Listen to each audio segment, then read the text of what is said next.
Here's the way it works.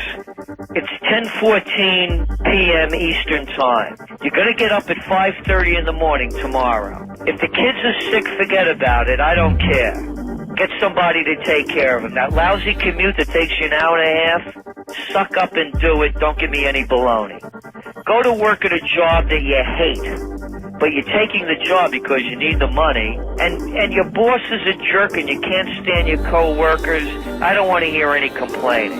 You have to stay late, and then make that commute back. And then feed your kids some garbage that you have that you call food, and then call it a night and start the next day. I don't want any back talk, but I want your money. I'm going to take your money, and I'm going to give it to my friend.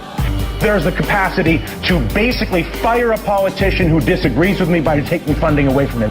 People of the United States of America, your Congress is bought. Your Congress is incapable of making legislation on healthcare, banking, trade, or taxes, because if they do it, they will lose their political funding and they won't do it. And I won't have a country that is run by a bought Congress.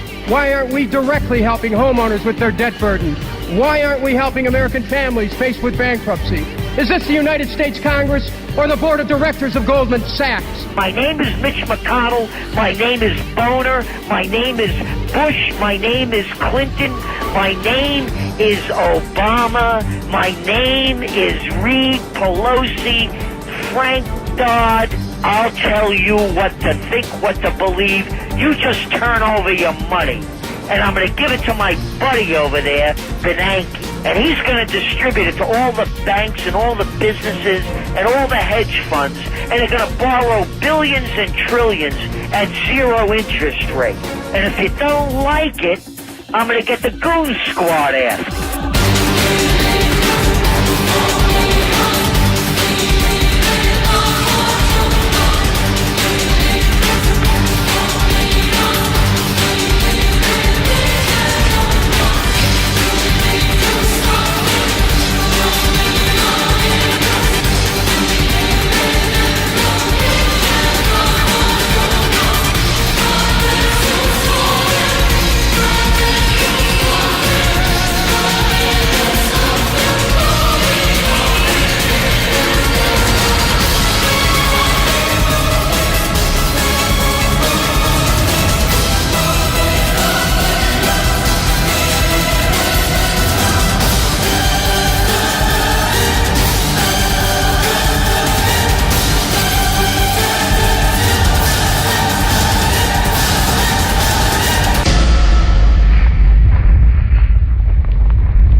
Does the government work for us, or do we work for the government? How has the United States changed from a humble, peaceful republic into a police state? Tonight, freedom versus security. This past week, the United States Supreme Court told police that they could break down the door of your home if they smell what they think is smoke from the use of marijuana coming from inside. Last week, the Indiana Supreme Court told police in that state that they can enter a private home even if they're not looking for evidence of a crime. And yesterday, the Justice Department revealed that FBI and local police are executing sneak and peek warrants.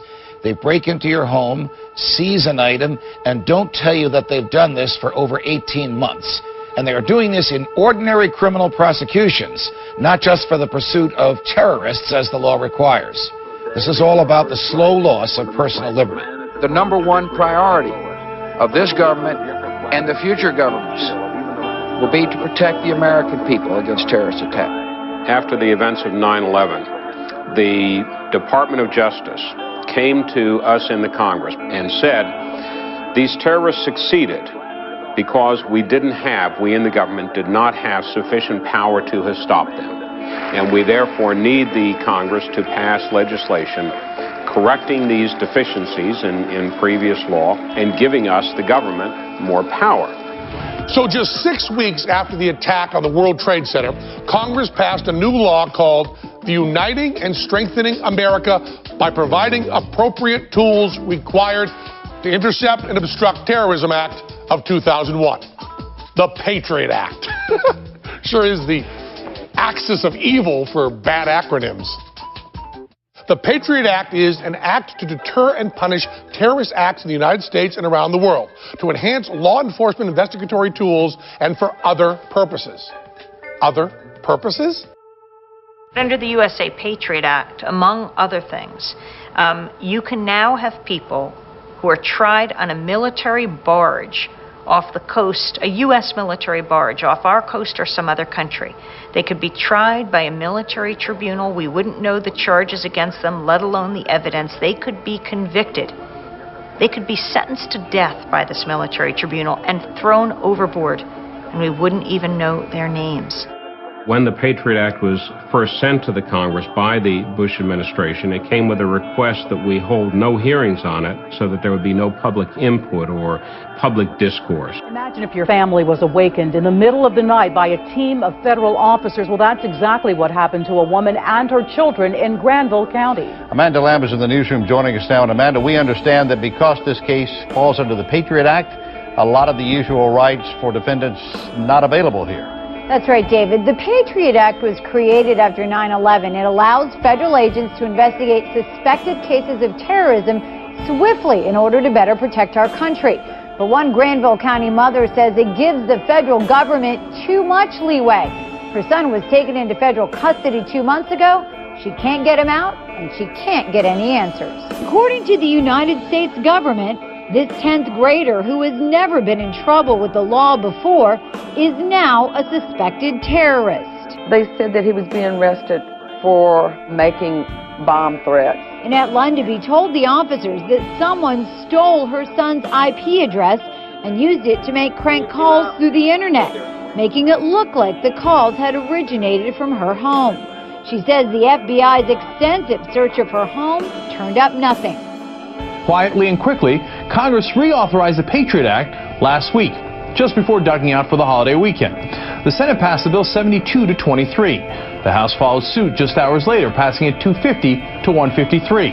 All in all, more than 80 Democrats supported the bill. We're going to bring in Jeffrey Rosen. He's a law professor at George Washington University.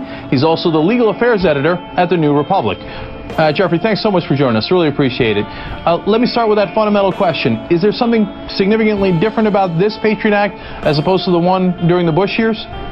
Absolutely not. In fact, the three most controversial provisions of the Patriot Act were reauthorized with barely any debate. These are the provisions that authorize roving wiretaps, the infamous Section 215, which allows the government to seize any tangible thing, data, cell phone records, what have you, merely by saying that it's relevant to a terrorism investigation. And then finally, these secret national security letters that also allow the government to seize any data, and if you receive this letter, you're not even allowed to mention it to anyone else. And investigation in 2007 found serious and widespread abuse of these letters. It found there were 140,000 of them issued between 2003 and 2005, many with people with no connection to terrorism. These are the very provisions that Harry Reid and other Democrats properly denounced during the Bush years. And this past week, as you said, with barely any debate, the same people just voted to reauthorize these terrible provisions. The government was giving us kind of a running tally. There have been a total of over 480 people arrested or detained.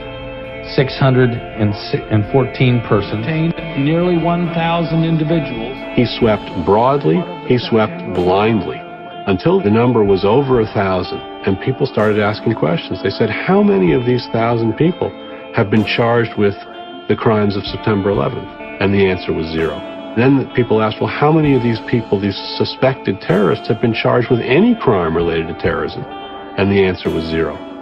So those were not good answers from the government's perspective. So what did the government do? In early November, it announced, we no longer will give out a daily tally. It's too difficult for us to give out a daily tally. It wasn't difficult for them when they thought it sent the message that we're doing something to fight terrorism.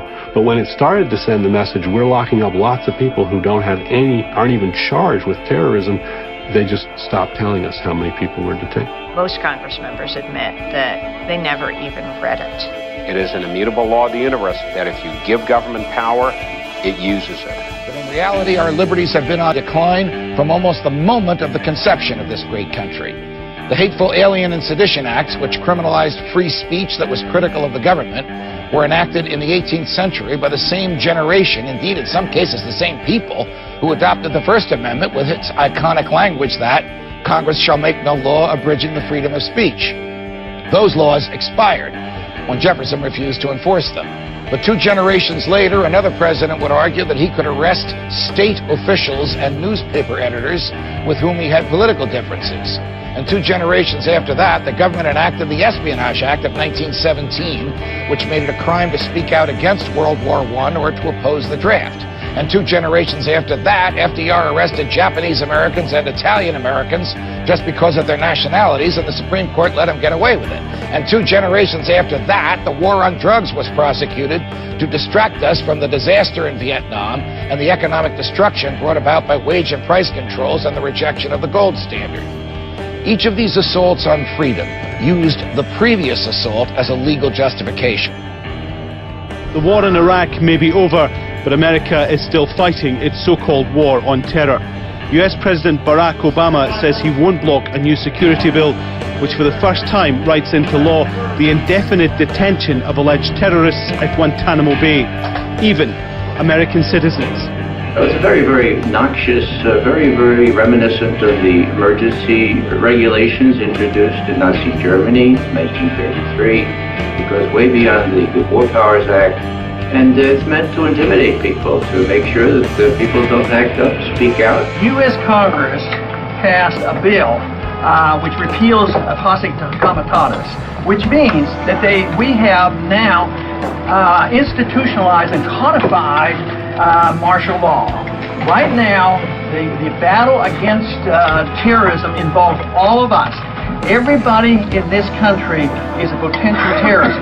And the words that they use in there to bring everybody in as a potential terrorist is any associated forces, which means that if you happen to visit a website, happen to attend a meeting, happen to do one association, you can be accused of being a terrorist. And the bill says you have no right to a lawyer. And this president, just about a year ago, announced that some of these bad people, even though they're American citizens, don't deserve even charges, that they can now be assassinated. The vote was 93-7. So only 7 senators object to the literal evisceration of the Fifth Amendment.